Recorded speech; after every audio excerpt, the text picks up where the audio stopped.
Hello again, gamers. Welcome back to the Board Game Captain. I'm the Captain, I'm Lynn. and today we're going to be reviewing and showing you how to play Gravwell 2nd Edition. Now, this is a game designed by Corey Young and published by Renegade Games. So I want to start by giving a big thank you to Renegade Games for sending us this copy of Gravwell to check out and play and film some content with. Thank you, Renegade Games. Before I get too into this review, I do want to say I've got a ton of links in the description down below. There's a link to BoardGameCaptain.com, which is a great hub for all things Board Game Captain. There's also a link to my Teespring store if you'd like to get yourself some cool Board Game Captain merch, t-shirts, mugs, etc. There's also a link to my Patreon. If you're in a position to and would like to support the channel, head over to my Patreon, link in the description down below. All right, so before we start talking about stats here with Gravwell, I do want to throw out, Lynn, this is a bit of a spoiler. Lynn is going to be quite negative. She's not a fan of this game. I thought, though, and the thing is, I'm only a little positive with this game. So there's going to be a lot of negatives, actually, kind of from both of us on this one.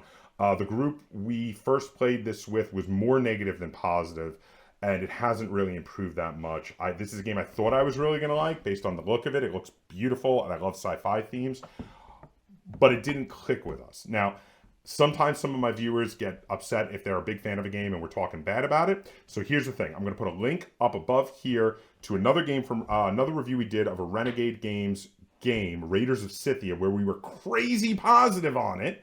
If you would like to watch a positive review and tutorial, check out our review of Raiders of Scythia. We loved that game. Same company, different game, great game. Want positivity, check that out. If you're here from this point on, you're okay with the negativity. Revel in the negativity.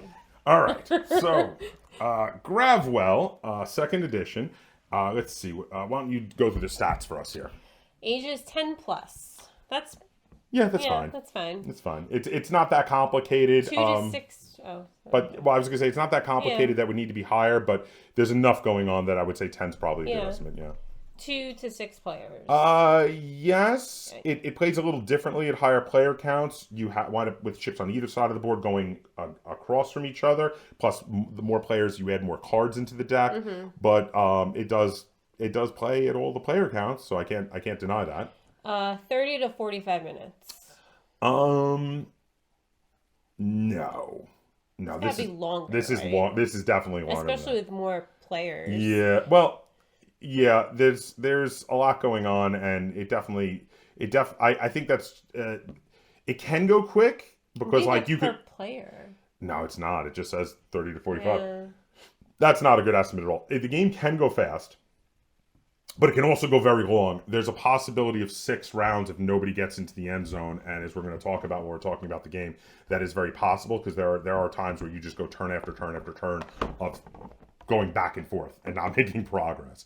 All right, so let's look at the components. Now, the components I'm going to be very positive on. I do want to call attention to the production on this game is fantastic. So if after hearing all about the game, you decide that you think you would disagree with us and like the game, one of the things that stands out as being awesome is the production. As you can see, the board here is absolutely beautiful. The rules are very well done. They are full color, lots of explanations and diagrams, and reading the rules, I had no issue with learning how to play, and it was quick to learn how to play. The ships are all very different, not just different colors, but just looks like a pizza slice. It's supposed to be a living creature. It's a living ship. The ships are all different. They all look like different styles of ships, not just different colors. They look like they're literally built from different species. Keep them coming. Oh, you want all of them? Oh yeah, let's show them all. I think they're all really cool. They're all very different. All very different. And I like that a lot, especially since they have asymmetrical player powers depending on what ship you choose. I think it's very important and very cool that they chose to make every ship significantly different and unique from all the other ships. Then we have some space junk here that looks like cargo containers, which is pretty cool. And we have the turn marker, which is a little wooden disc that has a picture of an asteroid on it. We have a deck of cards. The cards all just say Gravwell on the back, and then they have different colors and elements on the front, which we're going to explain how these work and how you use these while we're showing you how to play. There are 4 colors of cards: red, blue, purple. Here's a purple one. The blue is the most common. Red is second most common, and then purple and orange are least common. And you don't even use orange unless you're playing a 5 or 6 player game. They're not even in the deck. None of them are. Did I miss any components? Oh, Those cards. then there are 4 cards for each player, depending on what color you choose. They all have different colors, and the cards here, they provide you with asymmetrical player powers, as well as one particular power that every player has. I'm going to show you how these work while we're doing the tutorial. Is that everything? Yes. Okay, all right, so now we're going to head over to the table. We're going to run you through a full round of this game to give you an idea of how it plays. And then we're going to come back. We're going to talk about how this game plays and feels. And we're going to rate it and review it. Okay, so here we are set up to play a game of Gravwell. So we're playing at 2 players. In order to set up, we pick our colors and we put them in the inner warp gate here at the center of the board because we are playing with 4 or less players. At 5 or 6 players, you actually have roughly half of the players start at the inner warp gate and half start at the out, and you take turns choosing where you're starting, but no more than 3 could be in each warp gate. Now, we also have to place the debris fields on each of the debris field starting spaces. We place the turn counter on the first space here. We take our cards for a particular color ship because there are asymmetrical powers in this game. I am playing the red ship, so I've taken my red cards, while Lynn is playing the yellow ship over there, so she has taken her yellow cards. Now, of your cards, the only power that is not asymmetrical is the emergency stop, and it is also the only card that starts charged, so you can actually immediately use it. The emergency stop allows you to discard a card that you have used during the programming phase of this game, which we're going to explain in a minute, and just not move if that card would have hurt you. And then also it automatically free charges at the beginning of every round. However, if you don't use it, then instead you can use it to charge one of your other special abilities. Each of the other special abilities, which are asymmetrical, have their own way of charging them during the round and then can be used at any time. Now we shuffle up the movement card deck and we each get dealt 6 cards for our hand, and then we're ready to play. So for each turn of the round, what we're going to do is we're going to pick one of the cards from our hand. We're going to put it out face down, and once we've done that, we're going to flip them up and see what we're doing. Now, in the deck of cards, there are cards that have tractor beams that allow you to pull towards the closest object, not counting objects that are inside of the starting space. So objects include ships, and they include this debris, this space junk out here. So to start with, using a tractor beam is automatically going to pull you towards the closest space junk and try to get you out because you want to get to the outer warp gate. This is a bit of a race game, and you're trying to get to the other gate, other than the one you started in. There are also red cards that are repulsor beams. They will push you away from the closest junk. And there are orange and purple cards, which are multi-point tractor beams that pull other things towards you, and multi-point repulsor beams, respectively. Though playing it 2 players, through 4 players, you do not use the multi-point repulsor beams. Those are the orange cards. So in this game, we will not be using any multi-point repulsor beams. Just standard tractor beams, standard repulsor beams, and multi-point tractor beams. Now, again, the object of the game is within the first 6 rounds to make it to the opposite gate that you started on. All right, Lynn, are you ready? Yep. All right, so let's do this thing. Now, I'm going to plan out my move, and Lynn is going to plan out hers. But generally speaking, for the first turn of the game, we know we're both playing standard tractor beams because we're trying to shoot ahead of each other. And the thing is, we're both going to be pulling towards the closest space junk since you can't pull towards something in a opening gate. So here we go. I played an oxygen card, which is 7 movement, and Lynn played a radium card, which is 9 movement. Now, the thing about this is the initiative is in alphabetical order of the elements. So, O comes before R, so I'm going to go first, and I am going to move 7 spaces with my red ship. So I'm going to go 1, 2, 3, 4, 5, 6, 7. Now that I've done that, and I discard my card, Lynn gets to pull towards me. I am now her closest object. She's going to move 9, and she's going to move past me. So congratulations, Lynn, you are ahead of me. Now this is interesting because I know I'm going to want to play a tractor beam for the next round because Lynn is the closest object to me and she's in front of me. But Lynn doesn't know whether she wants to play a tractor beam or a repulsor beam. Generally speaking, I mean, if she's got a really good initiative, she's probably going to want to play a repulsor beam and shoot ahead. But if she's got only cards with poor initiative and thinks I'm going to go before her, she may want to play a tractor beam if she thinks I'm going to pass her, and then she could leapfrog in front of me. Now, I said I know I want to play a tractor beam, but in reality, if Lynn were to mess up and play a tractor beam that was higher initiative than me, and then I did, we would both move back towards the inner warp gate. Let's see what happens here. Okay. All right, we've planned out our cards. Let's see what they are. I played Einsteinium, which is a 2 tractor, and Lynn played Zirconium. So I think this has worked out for both of us, but actually more for Lynn. So here's the thing. My tractor beam is going to pull me towards Lynn with a 2 movement.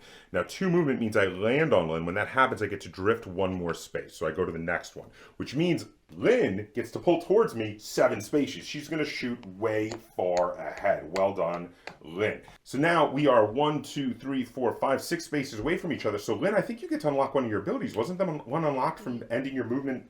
5 or more spaces from the nearest ship. Boom. And now what is that ability card? It's the amplifier, double the power of any fuel card with the power of 3 or less. That is a great ability. When a low-level fuel card goes well, you can make it go twice as well.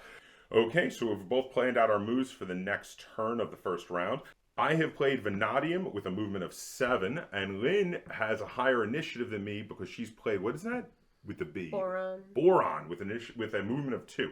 Now, here's the thing. Lynn is equidistant between the space debris and my ship. And when you're equidistant, the tiebreaker is which direction has more objects. So the space debris has another space debris behind it in the spiral here. So she's going to move toward the space debris. So go ahead with your 2 points of movement there.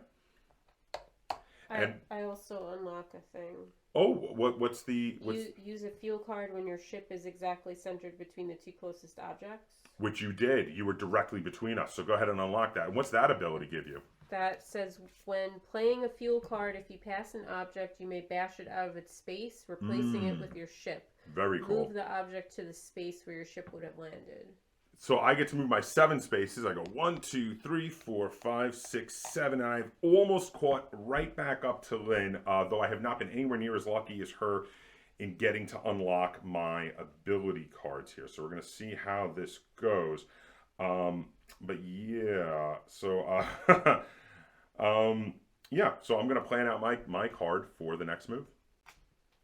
Okay, so I have played Plutonium with a movement of 5. And what do you have?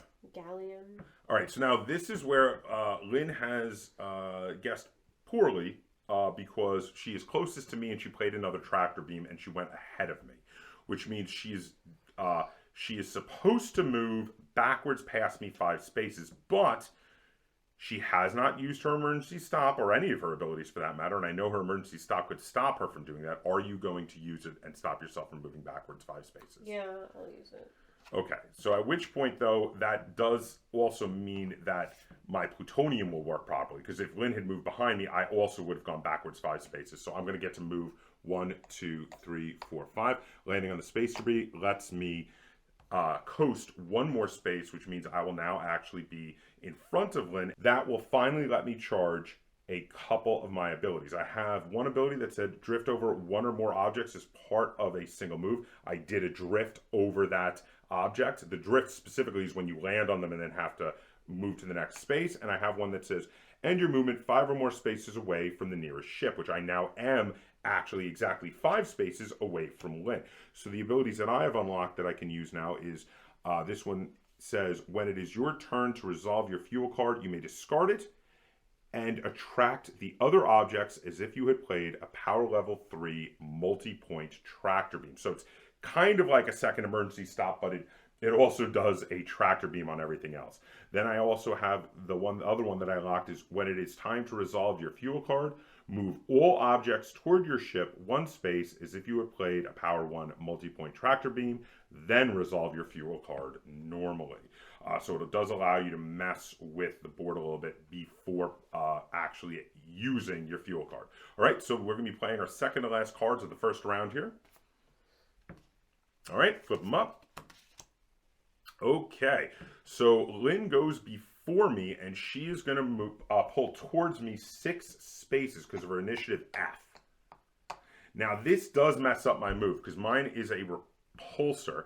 And the thing is, now I am directly between the space junk and Lynn. But remember, the tiebreaker is which side has the more objects. And that is Lynn's side, which means I will push away from that and go back 2 spaces. Now, I can use one of my abilities to try to stop this, and I'm going to. I've decided to use this ability here. It is called the Verticon oh god, it's a mouthful. Magnotomater? I don't know. How do you say that? Verticon magnomina.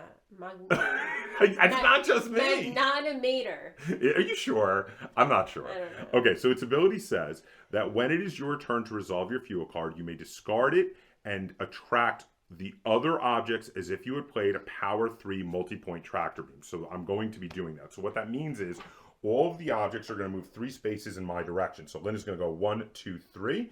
This space junk is going to go 1, 2, 3. And this space junk is going to go 1, 2, 3. So now that I have done that, I've put Lynn back behind me for the final card to play. But since I used the ability, it is no longer charged, and I will not be able to use it again until I'm able to charge it again. All right, so let's play our last card for the final card of the round. And we both have repulsors. Lynn goes first in initiative because U comes before X. You gotta move. Oh, yes, of course. And she has to push herself 5 back. Now that luckily, because of my action last round, I get to push myself 3 spaces forward. And that is it for the first round of the game. Now for the second round, we draft our cards for our hand, whereas they were randomly dealt out to us in the first round.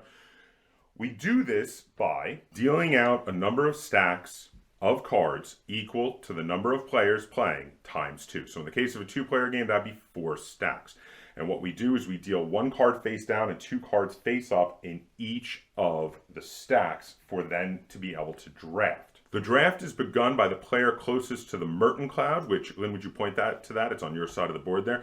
The Merton Cloud is the direct center of the spiral, the center of the game board. The player closest to the Merton Cloud goes first, and they decide in which direction the drafting happens. So in this case, the direction around the table does not matter because we are only playing a 2-player game. But in larger games like 3, 4, 5, and 6 players, it really will make a difference which order they choose, which direction they choose to go in around the table. You each draft twice to draft your hand for the next round. And then it's up to other players to remember what cards you drafted and what you have, which can be very difficult in larger games, because then, again, you're going to be programming and playing out the cards to continually try to move your ship to the opposite of the warp gates that you started in. The first player to do that wins. Once you move to the second round and on, you keep going and doing the same thing. If you make it to the 6th round and that round ends and no one has made it to the opposite warp gate than the one they started in, you give the victory to whoever is closest to the opposite gate. All right, so now we're going to head back over. We're going to talk about how this game plays and how it feels, and we're going to rate it and review it. Okay, welcome back. That was how you play a game of Gravwell at 2 players. Again, more at 3 and 4 players, it's basically the same. At 5 and 6 players, you add in more cards, which includes the orange cards, which the orange cards repulse every object, including space junk and the other ships, away from you. And you also, at that many players, start on opposite sides of the board. Maximum of 3 people starting in each of the warp gates. And you will crisscross each other, which does cause an interesting thing to happen when the ships get close to each other, because now you can start... If they ever get close to each other. Because then you can start pulling and pushing off of the other ships. All right, so here's the thing. Again, like I said before, there's going to be a fair amount of negativity. Even me, who's actually kind of positive on this, I'm somewhere between middle of the road and positive on this. I'm still going to have a lot of negativity, and Lynn's probably going to have a ludicrous amount. So I know you've been waiting a while, Lynn. Why don't you start us off with your first negative for Gravwell 2nd Edition? It's too random. Yeah. I like randomness, and this is too random. Yeah. And it also the thing with the person who's closer to the Metron, whatever, Yeah, being in the middle of the board. Gets to choose the direction when you just like set me off. Like I'm just gonna ramble now. Okay, go ahead. They choose the direction of when you draft the cards. Yeah, this is already your second negative, isn't it? And so it's like in the game we played with 5 people, I never got more than like 5 spaces away from the starting space. You and the person with you just kept trading spaces. And the person who was closest to the field was the person to my left.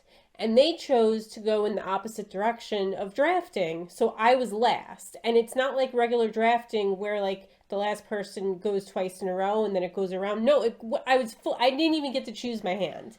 And I got the same exact hand again, and it didn't do anything to me. It just bounced me around 3 spaces from, so mad. Okay, so yeah, I would say first off, very specifically, while this game does play at all player counts, there is a thing that can happen very much specifically at 2 players and 5 players, more so than the other player counts, because in both 2 players and 5 players, you will have one of the warp gates that people are starting in will have 2 people. In 2 players, it's because you only have 2 people, and in 5 players, it's because you have a warp gate with 2 people and a warp gate with 3.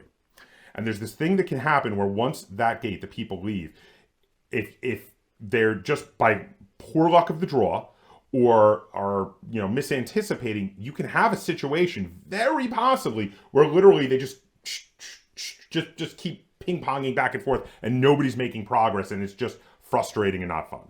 And that's not cool.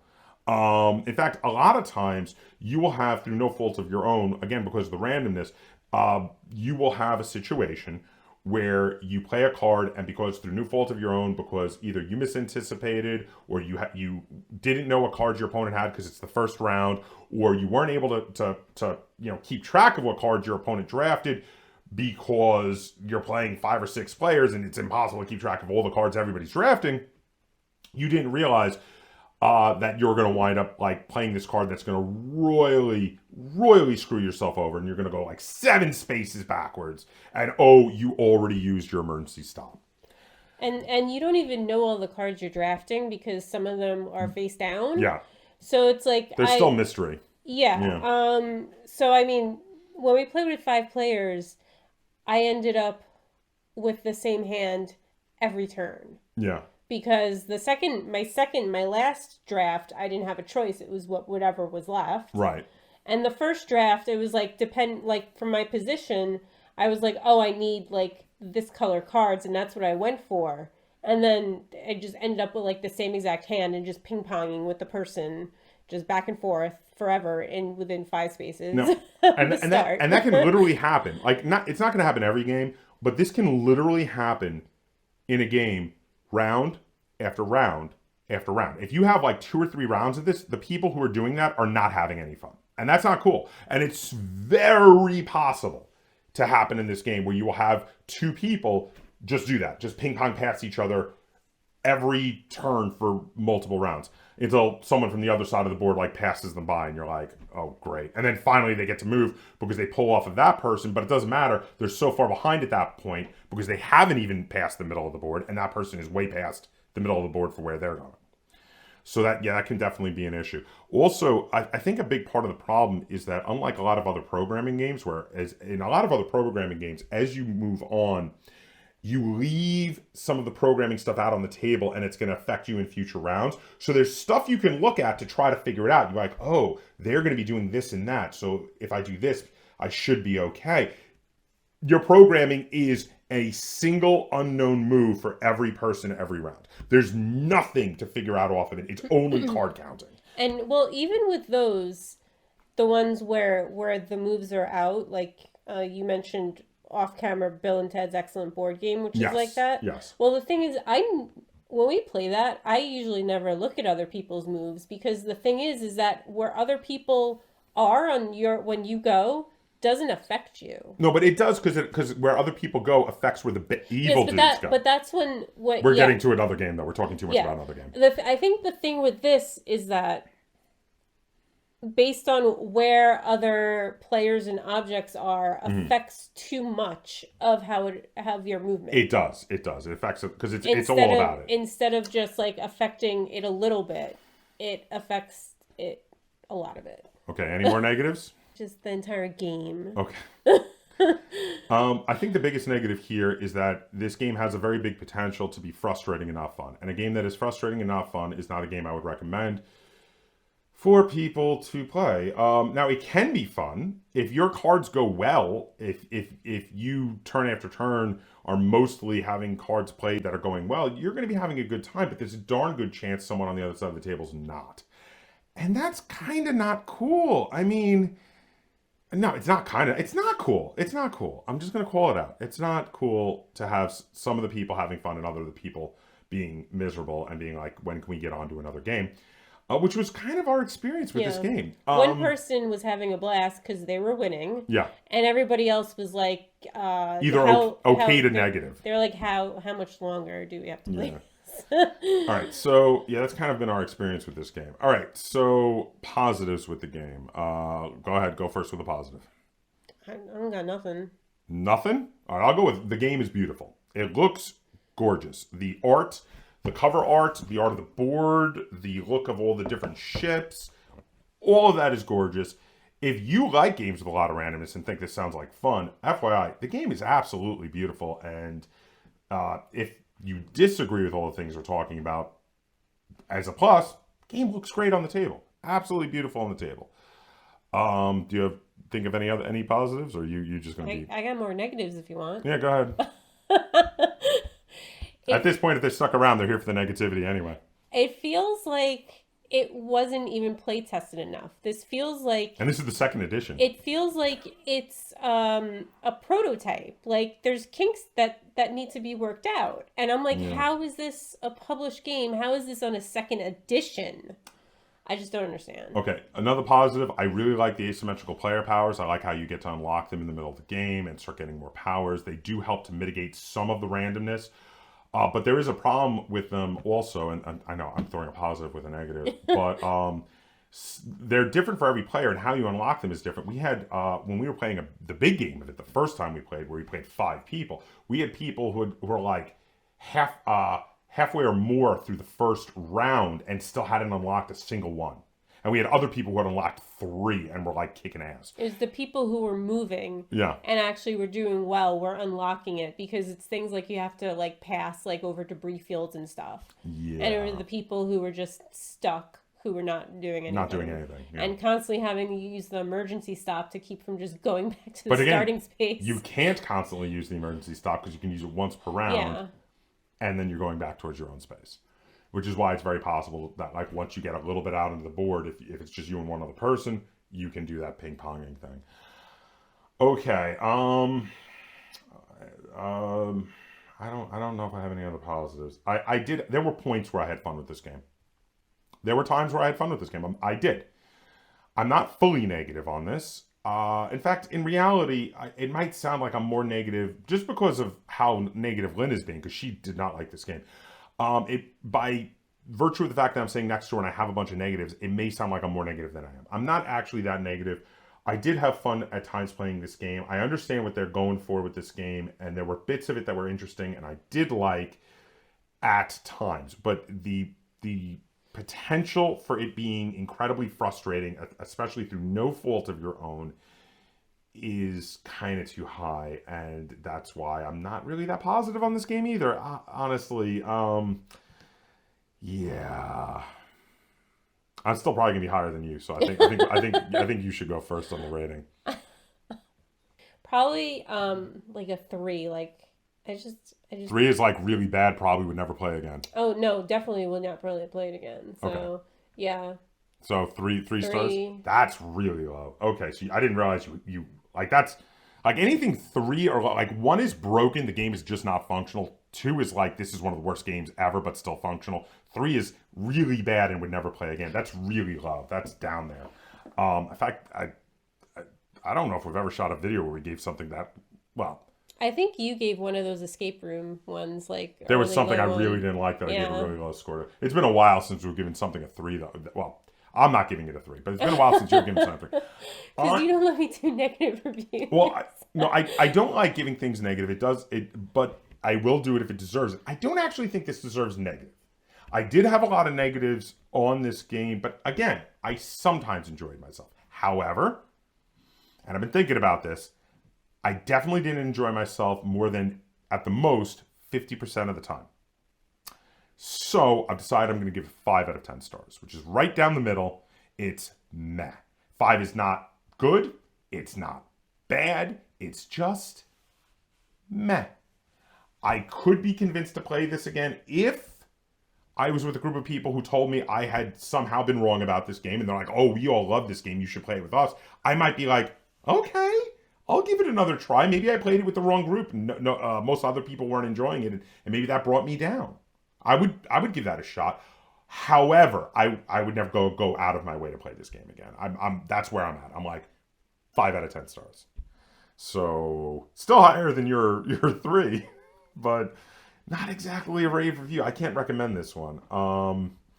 If you are a big fan of Gravwell, because I know it has its fans, it's got an above 7-star average rating on Board Game Geek, so I know this game has its fans.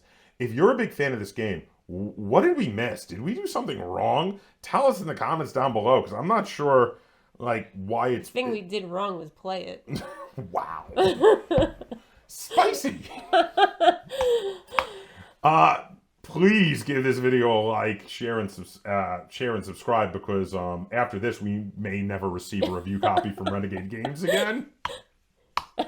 Again, check out a review of what was the other? Raiders of Scythia. Yeah, Raiders of Scythia. That was a good game. That was a great game. We loved that game from Renegade Games. I'm sorry, I thought this was going to be one we were going to like. It looked really cool. I heard how it played and it sounded cool. I was very surprised by how much we did not like this game. But there you go. If you enjoyed this video and you'd like to see us do more like it, be sure to give it a like. Share it on all forms of social media. And if you haven't already, please subscribe to the Board Game Captain. That's Captain spelled with a K on YouTube. And until next time, game on.